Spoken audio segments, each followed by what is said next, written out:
जय हिंद दोस्तों 13 तारीख शाम होते होते बहुत ही दुखद खबर आई कल। और खबर ये थी कि लगभग एक वेस्ट दिल्ली के अंदर मुंडका इलाके के अंदर एक कमर्शियल बिल्डिंग में आग लगी। मेट्रो स्टेशन के पास ये बिल्डिंग थी, धू धू करके जलने लगी। फर्स्ट फ्लोर पर आग लगी और पूरे के पूरी जब बिल्डिंग जलने लगी तो ऊपर तक चौथे फ्लोर तक ये आग पहुंचती चली गई। 27 बंदे मारे गए। फायर एक्शन टीम डिपार्टमेंट मतलब फायर एक्शन डिपार्टमेंट जो है या फायर सेफ्टी डिपार्टमेंट जो है उसको पहुंचते हुए काफ़ी देर लगी। नतीजा उसका ये रहा कि काफ़ी ज़्यादा नुकसान हो चुका था। 27 लोग और मारे जाना और उसके बाद कॉमन मैंस जो हैं, आम लोग जो हैं वो सीढ़ियाँ लगाकर जब बचा रहे हैं और सब चीज़ें, और 1 घंटे के अंदर अंदर आग पूरे चौथे फ्लोर तक फैल गई। हालात ये थे कि सिचुएशन को हैंडल करने के लिए काफ़ी ज़्यादा ताकत लगानी पड़ी और खबरें इस तरीके से आ रही है कि अगली सुबह तक भी जो बिल्डिंग की दीवारें हैं वहाँ से उबलता हुआ पानी जो है वो बाहर आने लगा। तो अब सवाल ये है कि क्या ये पहला मामला है? तो आंसर है नहीं। सवाल ये है कि क्या इसके पहले जो बिल्डिंगें जली उस मामले के अंदर कब कब जली? तो 2018 के आसपास से अगर देखा जाए तो 2018 से 2022 लगभग 4 साल के अंदर अगर जो बड़े इवेंट्स या बड़े इंसिडेंट्स हुए हैं, बड़ी घटनाएं हुई हैं दिल्ली के अंदर, तो अगर आप मोटे तौर पर देखेंगे तो जनवरी 2018 के अंदर बवाना इंडस्ट्रियल एरिया में 17 डाइड, समझी, फायर क्रैकर फैक्ट्री के अंदर आग लगी और 17 मारे गए। फरवरी 2019 के अंदर भी करोल बाग के अंदर अर्पित मार्केट होटल अर्पित पैलेस के अंदर आग लगी, उसमें भी 17 लोग मारे गए। दिसंबर 2019 के अंदर जो है नॉर्थ दिल्ली अनाज मंडी के अंदर 43 लोग मारे गए जिसमें एक रेजिडेंशियल बिल्डिंग के अंदर समस्या थी। और जून 2020 के अंदर जो है वो वेस्ट दिल्ली के अंदर ही पिछले साल वेस्ट दिल्ली उद्योग नगर के अंदर 6 लोग मारे गए। ये तो एक डाटा है जिसमें आग की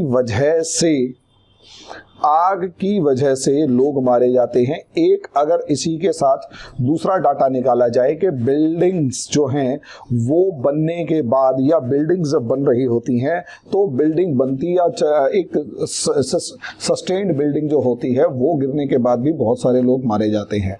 इसी तरीके से और भी दूसरी सिचुएशंस जो हैं उनको देखेंगे तो हालात ये हैं कि ऐसे इवेंट्स या इंसिडेंट्स होते रहते हैं जिसके अंदर हमें ऐसा महसूस होता है कि हम किसी बहुत ज़्यादा खतरनाक सिचुएशन के अंदर यहाँ पर मौजूद हैं। एक ऐसी दिल्ली में रह रहे हैं जहाँ किसी भी समय कोई भी दुर्घटना हमारा इंतज़ार कर रही होती है।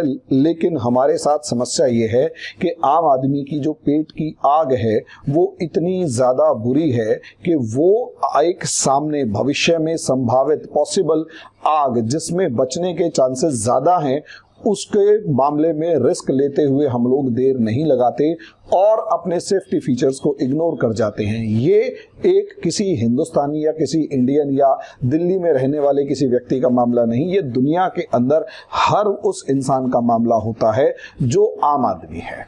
अब ऐसे में लॉज बनाए जाते हैं, ऑर्डर मेंटेन करने के लिए ऑर्डर मेंटेन करने की कोशिश की जाती है, लेकिन उस लॉ एंड ऑर्डर, उस सिस्टम को मेंटेन करने की जिम्मेदारी किसकी होती है? क्या कारण है कि बार बार हर साल हमारे को लगातार कोई ना कोई एक ऐसा बड़ा इवेंट जो है, एक बड़ा जो इंसिडेंट जो है वो दिल्ली की सड़कों पर हमारे को नजर आए, दिल्ली के अंदर सुनने को मिल जाता है, कांप जाते हैं। फिर उसके बाद क्योंकि जिंदगी है आगे चल निकलती है, जिन 27 घरों के अंदर चिराग बुझे या जो घायल हो गए या जिनका धंधा पानी बिल्कुल जल के बर्बाद हो गया, वो कहीं ना कहीं जिसे कहते हैं कि भूतकाल की गर्त के अंदर कहीं समा जाएंगे और काल के गाल में समा गए और हमें वो याद भी नहीं रहेंगे। और मैं गारंटी से कह रहा हूं दिल्ली के इन 27 बंदों के नाम तक हम लोगों में से किसी को याद नहीं होंगे। और ये जो 27 लोग हैं जिनके नाम तक हमारे को याद नहीं है या पता नहीं है, मीडिया ने इसे कवर करने की कोई खास रुचि नहीं दिखाई। उसके पीछे डिस्कस करेंगे,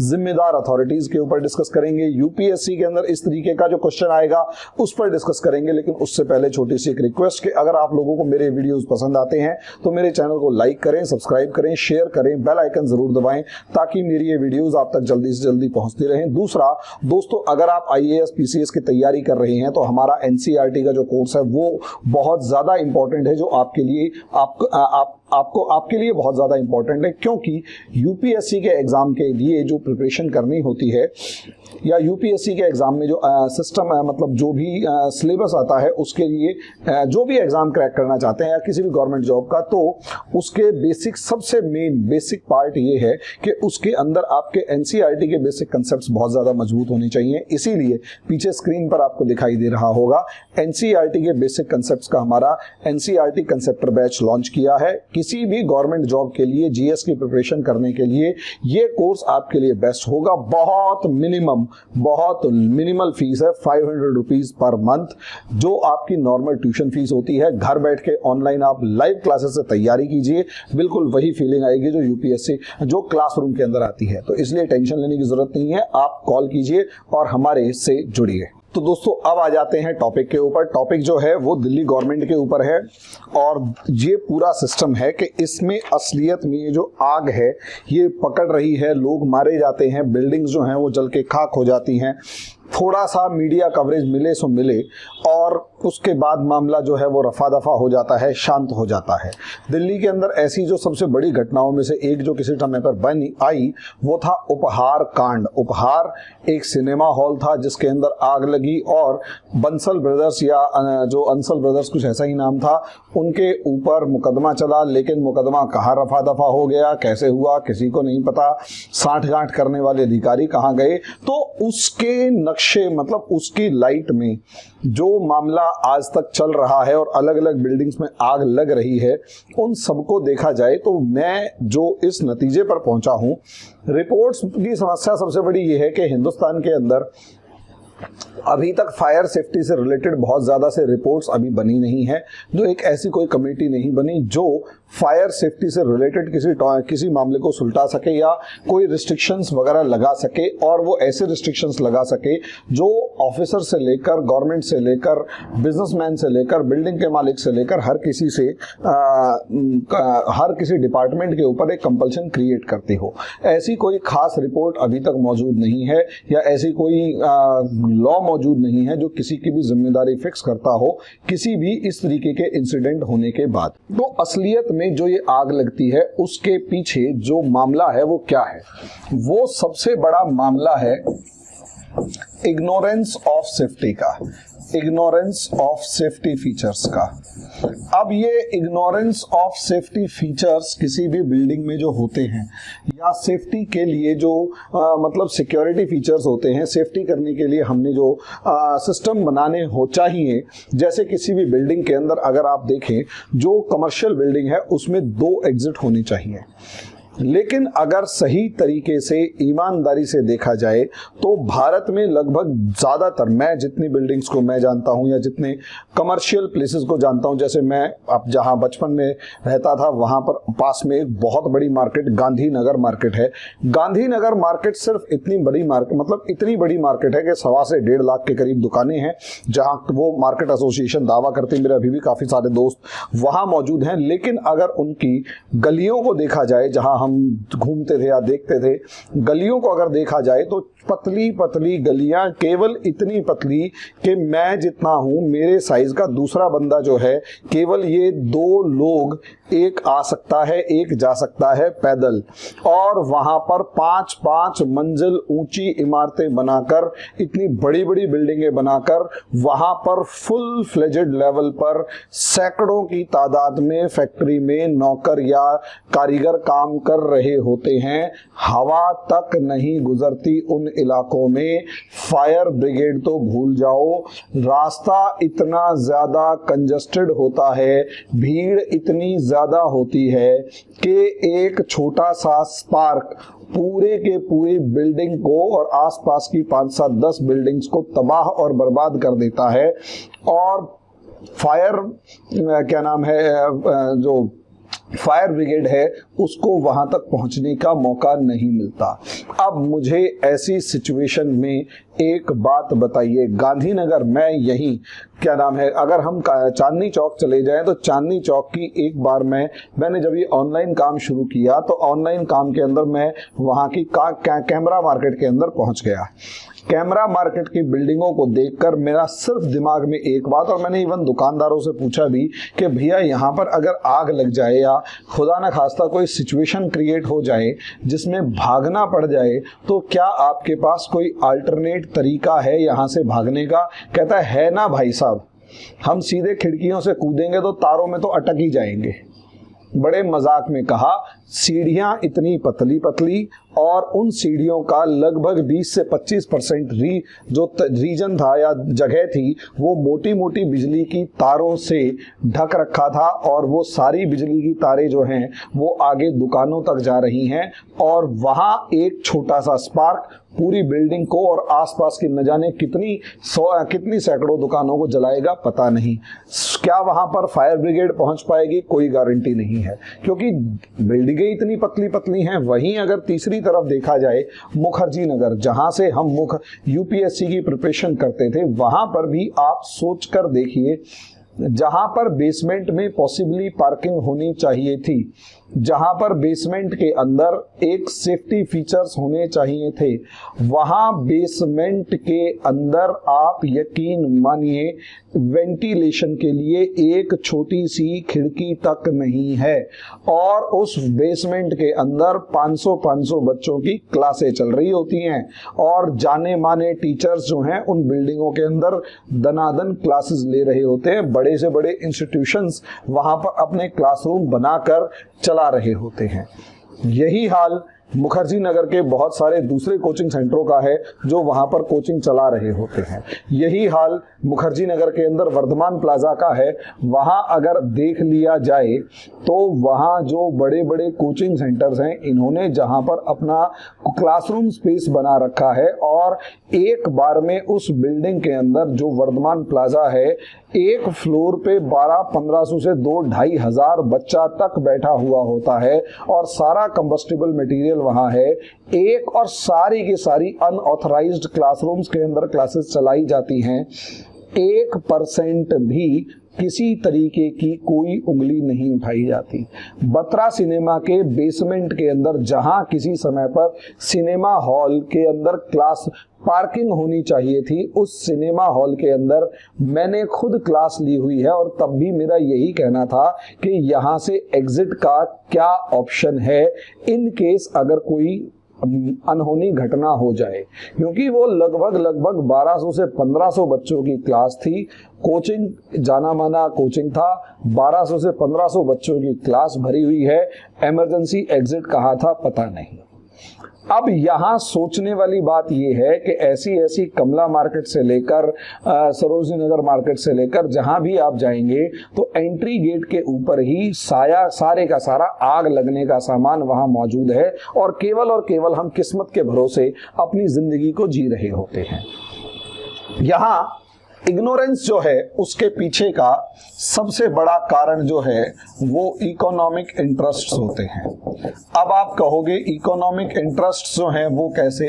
कि भाई जहां से आमदनी आ रही होती है वहां रिस्क लेते हुए देर नहीं लगाता। यहां अगर आप बिजनेसमैन को देखेंगे तो सबसे बड़ी बात यह है बिजनेसमैन की कि उसको आ रहा है पैसा, उसके लिए मिनिमम इन्वेस्टमेंट और मैक्सिमम प्रॉफिट की बात यहाँ पर चल रही होती है।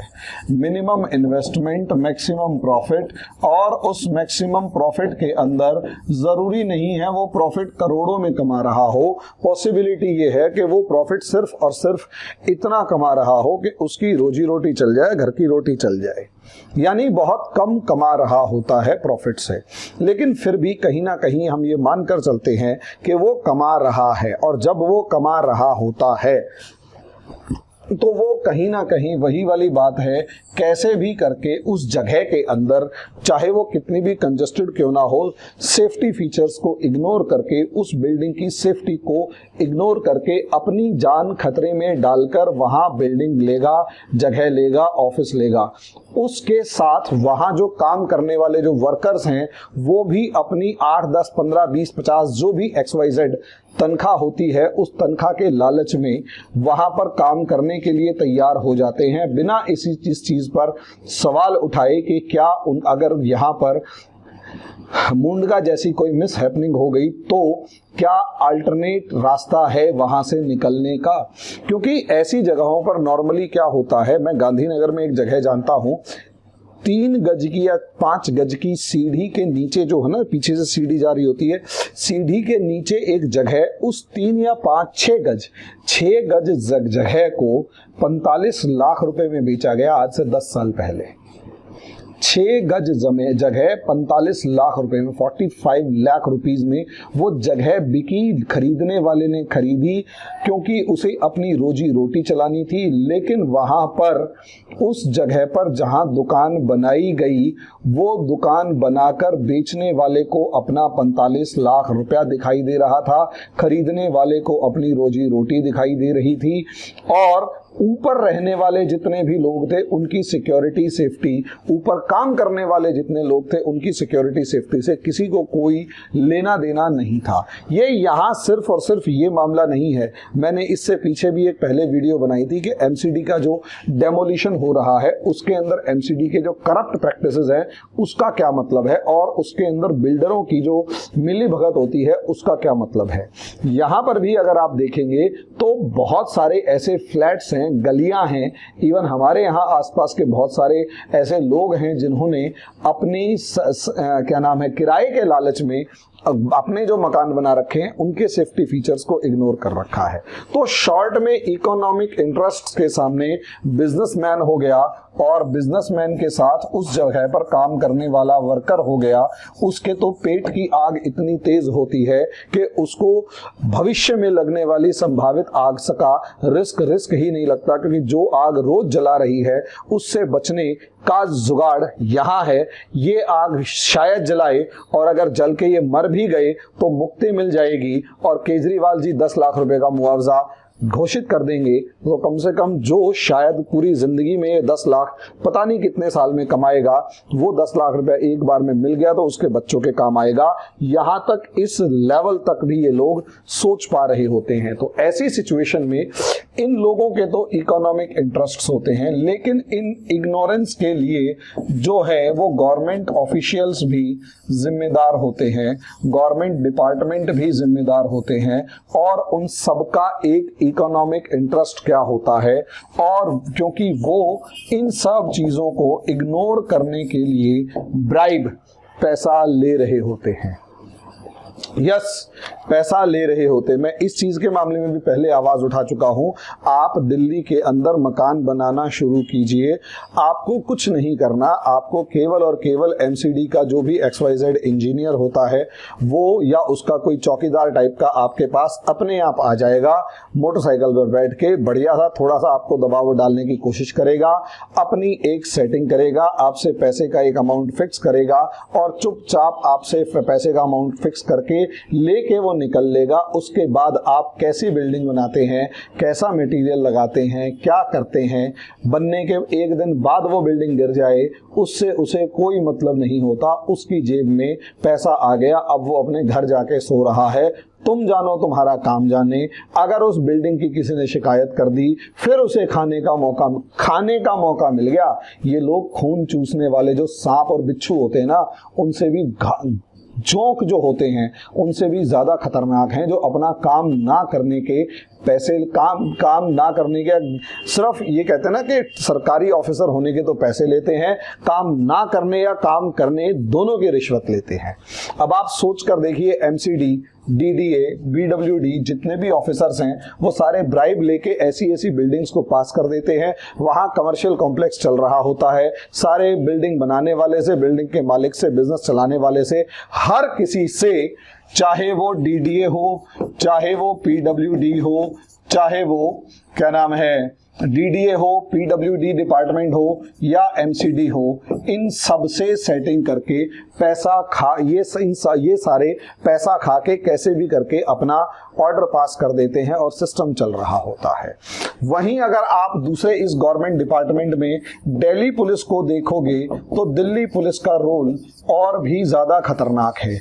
दिल्ली पुलिस की तो जिम्मेदारी यहाँ तक कि सड़क के ऊपर खड़े होने वाले जो इलीगल इंक्रोचमेंट है उसको तो रोकना भी होता है, लेकिन दिल्ली पुलिस हर रेहड़ी वाले से एक फिक्स अमाउंट का हफ्ता वसूली बांध लेती है, जिसकी वजह से उस हफ्ता वसूली के नाम पर आपकी और हमारे सेफ्टी के लिए जो फायर ब्रिगेड्स होती हैं उन तक का रास्ता रोक के खड़ा हो जाती हैं, और ये रेहड़ियां जो हैं उस रास्ते के ऊपर खड़ी हो जाती हैं। वो ऑटोज खड़े होते हैं, उस रास्ते को रोकते हैं। जाने वाली एम्बुलेंस के अंदर, दिल्ली के अंदर कि एम्बुलेंस ट्रैफिक जैम में फंस गई, समय पर जो है वो मरीज जो है हॉस्पिटल नहीं पहुंच पाया, जिसकी चलते या जिसकी वजह से वो बंदा मर गया, उसकी जिम्मेदारी किसी की नहीं, कोई दूर दूर तक जिम्मेदारी नहीं। लेकिन सड़क पे खड़ा हुआ ऑटो वाला, सड़क पे खड़ा हुआ रेहड़ी वाला, सड़क पे खड़ी की हुई कार्स, बाइक्स, सड़क पे रखे हुए सामान जो दुकानदारों ने अपने बाप की जमीन समझ के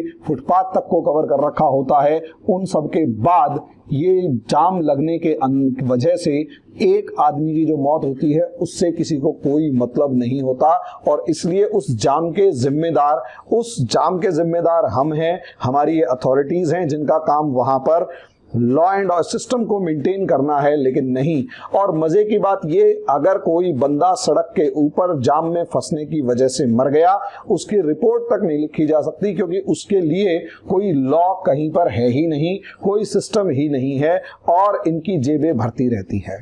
अब यहां अगर आप देखेंगे तो गवर्नमेंट ऑफिशियल्स जो हैं वो दिल्ली पुलिस वगैरह जितने भी हैं, यहां अगर आप देखेंगे सबसे बड़ी बात फायर डिपार्टमेंट, एक जो है वो मामला फायर डिपार्टमेंट का भी होता है कि भाई ये जो फायर डिपार्टमेंट वाले भी होते हैं, ये शायद एनओसी वगैरह जो भी दे रहे होते हैं, ये केवल और केवल सिर्फ इतना कहते हैं, भाई साहब उस आदमी से एक फायर सिलेंडर खरीद लेना जो इनका जानकार डीलर होता है, उससे एक फायर सिलेंडर खरीद लो और हमारी जो भी XYZ अमाउंट है हमें दे दो, हम आपको एनओसी दे देंगे। लिटरली ये इनका नेचर होता है कि जो है वो दे दो और हमारे को, हम तुम्हें एनओसी दे देंगे। ये जो सिचुएशन है इसे समझो, और इस सिचुएशन की वजह से आप समझिए ये तीनों के तीनों जो डिपार्टमेंट्स हैं जिनका काम सिस्टम बनाना है, ये सारे के सारे तीनों के तीनों कटघरे में हैं और हमारी जान को आफत में डाल देते हैं। इनका तो कोई रिश्तेदार होता नहीं, और अगर इनका भी रिश्तेदार हो गया तो वो भी बड़े ही बेशर्मी से कहते हैं भाई साहब सिस्टम ही ऐसा है, हम क्या करें। सिस्टम बनाने वाले ये लोग हैं, सिस्टम चलाने वाले यही लोग हैं, और यही लोग सिस्टम को गाली बक के अपनी जिम्मेदारी से पल्ला झाड़ के चुपचाप निकल लेते हैं। उसके बाद यहाँ इसमें नंबर आता है पॉलिटिशियंस का। अब पॉलिटिशियंस की अगर मैं बात करता हूं दोस्तों, तो यहाँ पॉलिटिशियंस अपनी केवल और केवल अपने एक जिसे कहते हैं, इनको सिर्फ एक चीज दिखाई देती है। यहां समझकर देखिए, अगर इलेक्शन है तो आप वोट बैंक हैं, और अगर आप वोट बैंक हैं तो ये वहां आकर खड़े होंगे, शोर मचाएंगे और विधवा विलाप करेंगे, छाती पीटेंगे, ड्रामा करेंगे और चुपचाप अपने वोट की रोटियां सेक के निकल लेंगे। और सरकार इसमें अपनी जिम्मेदारी से भागने के लिए सबसे पहला एक काम करती है, हमारे ही दिए हुए टैक्स के पैसे में से हमारे ही लिए, हमारी ही डेड बॉडी के ऊपर, यानी मैं भी एक आम आदमी हूं, हमारी ही डेड बॉडी के ऊपर एक मुआवजा घोषित करती है। ना कोई रिपोर्ट बनाती, ना कोई कमेटी बनाती, ना ही ऐसी कोई कदम उठाती कि ये लोग मर रहे हैं, ऐसे बिल्डिंग्स में आग लग रही है, ऐसी आग फ्यूचर में कभी ना लगे, ऐसे ट्रैफिक जाम्स दुनिया में, हिंदुस्तान के या दिल्ली की सड़कों पे कभी ना लगे। कोई रिपोर्ट, कोई काम नहीं है, प्योर पॉलिटिक्स है। आज भी अगर इस एमसीडी को उठाकर देख लिया जाए तो 5 साल के अंदर इस एमसीडी ने कुछ नहीं किया। 5 साल के अंदर जब इसे लगा के इलेक्शन हार जाएंगे तो अब ये बुलडोजर लेके चल पड़े। और मजे की बात ये है, एमसीडी के अंदर अपोजिशन में बैठी हुई आम आदमी पार्टी, इसने भी 5 साल कुछ नहीं किया, और इन्हें पता है कि जितने निकम्मे पने से चल रहे हैं, अगली बार हम आएंगे और हम भी आकर कुछ भी नहीं भी करेंगे तो हम 2 हैं, तीसरा है नहीं, ऑप्शन होगा नहीं, तो क्या दिक्कत है, चलने दो गाड़ी को। शॉर्ट में कहने का मतलब ये है शॉर्ट में कहने का मतलब ये है कि दिल्ली के अंदर हमारी जिंदगी राम भरोसे है। केजरीवाल जी आए, 10-10 लाख रुपए का मुआवजा दिया, 2,70,00,000 रुपए उन लोगों को मिल जाएंगे, सारे के सारे लोगों के आंसू पहुंचते हुए दिखाई देंगे, फोटो खिंचवाएंगे। किसी तरीके की कोई इंप्रूवमेंट का वादा नहीं होगा, कोई सिस्टम को ठीक करने का वादा नहीं होगा, किसी डिपार्टमेंट के किसी ऑफिसर को सस्पेंड नहीं किया जाएगा, टर्मिनेट नहीं किया जाएगा। किस इंजीनियर के टाइम पे ये बिल्डिंग बनी, किस फायर सेफ्टी ऑफिसर के टाइम पे ये बिल्डिंग बनी, किस पुलिस डिपार्टमेंट एसएचओ के टाइम पे ये बिल्डिंग बनी, किसने बनाई, कब बनाई, कैसे क्या किया, किसी को कोई लेना देना नहीं होगा। वो सारे पाक साफ होकर निकल जाएंगे। चिराग 27 घरों के बुझ चुके होते हैं। अब इसके बाद अगर आप देखें तो यहां पर एक और इंपॉर्टेंट फैक्टर है जो हमारी और आपकी इस जिंदगी में मायने रखता है, जो हमारे और आपके नाम का दुनिया सरकार के ऊपर दबाव बना सकता है, वो है इंडियन मीडिया। दोस्तों सीधी सी बात है, इंडियन मीडिया जिस टाइम पर जेन्युइनली पत्रकार होते थे, उस जेन्युइन पत्रकारों का तो उठाकर ये कहा जा सकता है कि एक पत्रकार अगर किसी चीज के पीछे पड़ जाए तो उसमें रिफॉर्म लाने की कोशिश करता था, वो सरकार के ऊपर हमेशा दबाव बनाए रखता था। लेकिन आज के अगर इस इंडियन मीडिया को उठाकर देखा जाए तो Indian media totally driven by politics, Indian media is totally driven by what, सिर्फ और सिर्फ टीआरपी के टीआरपी चाहिए। टीआरपी अगर अच्छी है तो जिस मामले में टीआरपी अच्छी है केवल वो मामला उठाया जाएगा और जिससे सेंसेशन क्रिएट हो। और अगर इनके पास एक से ज्यादा टीआरपी वाले मुद्दे मौजूद हैं तो गारंटी की बात है ये लोग उसी दूसरे वाले मुद्दे को उठाएंगे जिसके अंदर सेंसेशंस हो, भले ही चाहे दूसरे मुद्दे में कितने भी लोग मर जाएं। ये वही मीडिया है जिसने सुशांत सिंह राजपूत के केस को 1 महीने तक उछाला था। ये वही मीडिया है जिसने वो जो कौन सा विकास दुबे था उसके केस को लगभग 8 दिन लगातार यहाँ खड़े होके उसने पानी पिया, यहाँ उसने हगा था, यहाँ उसने टॉयलेट किया था, इस टोल नाके को क्रॉस किया था, यहाँ फोटो खींची थी, यहाँ गाड़ी पलटी थी, यहाँ ऐसे चिल्लाया, वहां ऐसे चिल्लाया, ये उसकी वाइफ, ये उसकी पड़ोसन, ये इसकी, ये सब के बारे में 8 से 10 दिन लगातार चलता रहा मामला। सोच कर देखिए इंडियन मीडिया का रोल विकास दुबे के केस में और उसी इंडियन मीडिया की जिम्मेदारी दिल्ली के केस में कि दिल्ली के मामले को इंडियन मीडिया ने कितनी शिद्दत से, कितने डेडिकेटेडली उठाया। शर्त ये यहां पर सोच कर देख लीजिए, एक खबर चलाई और उसके बाद वो खबर कहां गायब हो गई उसके बारे में कुछ नहीं, कौन से डिपार्टमेंट, कौन से अधिकारी, कौन से जिम्मेदारी, कुछ नहीं। कारण क्योंकि इस समय पर एक तरफ ताजमहल, दूसरी तरफ कुतुब मीनार, तीसरी तरफ हनुमान चालीसा, चौथी तरफ क्या नाम है ज्ञानवापी, लगातार वो सेंसेशनल मुद्दे मिले हुए हैं। तो सोच कर देखिए 27 लोगों की जिंदगी चली गई, 27 घरों के चिराग बुझ गए, 27 घरों के अब बच्चे पता नहीं कितने, मतलब अब उनकी जिंदगी कैसे बीतेगी, क्योंकि बिना माँ बाप के या बिना परिवार में, भाई बिना पिताजी के या बिना माताजी के या बिना किसी एक सरमाएदार के एब्सेंस के अंदर लाइफ कैसे बीतती है उसका एक मतलब मैं खुद भी उसको फील कर सकता हूं कि जिन बच्चों के सर से बाप का साया उठ गया होगा और कईयों के कंधे पर छोटे रहते हुए भी कमाने की जिम्मेदारी अब बच्चे के कंधे पर आ चुकी होगी। वो बच्चा कॉलेज नहीं जा पाएगा, वो बच्चा स्कूल नहीं जा पाएगा, हो सकता है वो स्कूल भी ना जा पाए, कॉलेज ना जा पाए और उसको अपने सपने पूरे करने का समय ना मिलकर परिवार की जिम्मेदारी उसके कंधों पे आ जाएगी। तो हो सकता है वो बड़ा होने से पहले ही एक दिन के अंदर, एक सेकंड के अंदर बड़ा हो गया होगा। अब पूरी जिंदगी वो इन सरकारी नौकरों की, इन सरकारी जो है ना जोंक, इन लोगों की गलतियों की सजा भुगतेगा, सिर्फ इसलिए क्योंकि इन्होंने उस बिल्डिंग को बनने के लिए, जब वो बिल्डिंग बन रही थी तो उस बिल्डिंग के बनते हुए इन्होंने जो सिक्योरिटी चेक्स करने थे और जो रेगुलर उनके सिक्योरिटी वीव्स होनी चाहिए, मतलब सिक्योरिटी अपग्रेडेशन को चेक करना था, वो नहीं किया। ऐसे अब न जाने कितने बच्चे इन सिस्टम की भेंट चढ़ जाते हैं, कितने बच्चों का बचपन सिस्टम की भेंट चढ़ जाता है और कोई पूछने वाला तक नहीं होता। तो ये रियलिटी है। तो इसलिए जितने हैं इन सबको सोचा जाए, आवाज उठाई जाए। मैं उठा रहा हूं, आप भी उठाएं, क्योंकि ऐसा है कि हम केवल और केवल अपनी जान पर खेलकर कमा रहे हैं। और उसके पीछे का एक रीजन ये भी है कि हमारी अभी तक की सरकारों ने हमारे लिए एम्प्लॉयमेंट जनरेशन के बहुत ज्यादा से अपॉर्चुनिटीज डेवलप नहीं करी, और जहां हैं वहां इतना ज्यादा कंजेशन हो चुका है कि वहां से निकल पाना बहुत नेक्स्ट टू इम्पॉसिबल सा है, क्योंकि रोजगार वही है तो भीड़ भी वही है, भीड़ वही है और सिक्योरिटी फीचर्स और कुछ भी है नहीं। तो वहां पर जरा से इवेंट न जाने कितने घरों के चिराग बुझा देती है, कितने घरों को मतलब रोजी रोटी से मरहूम कर देती है। तो दोस्तों, मेरा एक छोटा सा एनालिसिस और इसमें जो भागीदार हैं उनसे एक सवाल कि भाई कब तक तुम अपने भ्रष्टाचार के चलते हम लोगों की जान को आफत में डालते रहोगे? कब तक सरकारें हमारी लाशों के ऊपर राजनीति करती रहेंगी और केवल मुआवजा देकर अपना पल्ला झाड़ती रहेंगी? कब तक? ये गवर्नेंस का बहुत बड़ा इशू है। यूपीएससी के अंदर भी ऐसे क्वेश्चंस खूब आते हैं जिसके अंदर आपसे सरकार और गवर्नेंस से रिलेटेड बहुत सारे क्वेश्चंस पूछ लिए जाते हैं। तो दोस्तों, आगे जो टॉपिक होगा उसके ऊपर डिस्कशन करेंगे। अभी के लिए इतना ही, धन्यवाद।